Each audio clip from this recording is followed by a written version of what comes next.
বিজেপির পতাকা নিয়ে কোথাও যদি কোনো রাজনৈতিক হিংসা চলে, কোনো তৃণমূল অফিসের উপরে আক্রমণ হয়, মুখ্যমন্ত্রীর পরিবারের প্রতি বাড়ির সামনে দাঁড়িয়ে যদি কদর্য ভাষা ব্যবহার করা হয়, তাকে দল থেকে বার করে দেবো, সেই অধিকার আমার পার্টির সংবিধান আমাকে দিয়েছে। প্রশাসনকে দেখতে হবে বিজেপির পতাকা হাতে নিয়ে বা কেউ কোনো অটো স্ট্যান্ড, কোনো টোটো স্ট্যান্ড, কোনো কারখানা মালিকের থেকে যদি টাকা পয়সা চায়, নিতে চায়, কঠোরতম ব্যবস্থা নেবেন, তাকে গ্রেপ্তার করবেন। কোনো রং দেখে কাজ করবেন না। কোনো রাজনৈতিক হিংসার জায়গা পশ্চিমবঙ্গে নেই।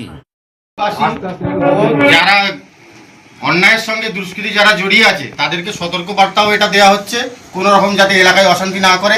এবং শ্রী নরেন্দ্র মোদী যে আদেশ, আমাদের প্রধানমন্ত্রী শ্রী নরেন্দ্র মোদী, আমাদের রাজ্য নেতা শুভেন্দু অধিকারী, রাহুল সিনহা ও শ্রমিক ভট্টাচার্য মহাশয় যে আমাদের নির্দেশ দিয়েছে এলাকায় শান্তিপূর্ণভাবে থাকতে, কোনো রকম অন্যায় ঝুট ঝামেলার সঙ্গে কেউ না জড়ায়। আর আমাদের ছেলেরা তো জড়াবে না। কোনোরূপভাবে যদি কোনো ভেজাল মানুষ, তৃণমূলের লোক ঝান্ডা কালার চেঞ্জ করে নিজে নিজে যদি কেউ অশান্তি করতে চায়, তাদেরকে আমরা চিহ্নিত করব এবং পূজালী থানার দ্বারস্থ করাবো।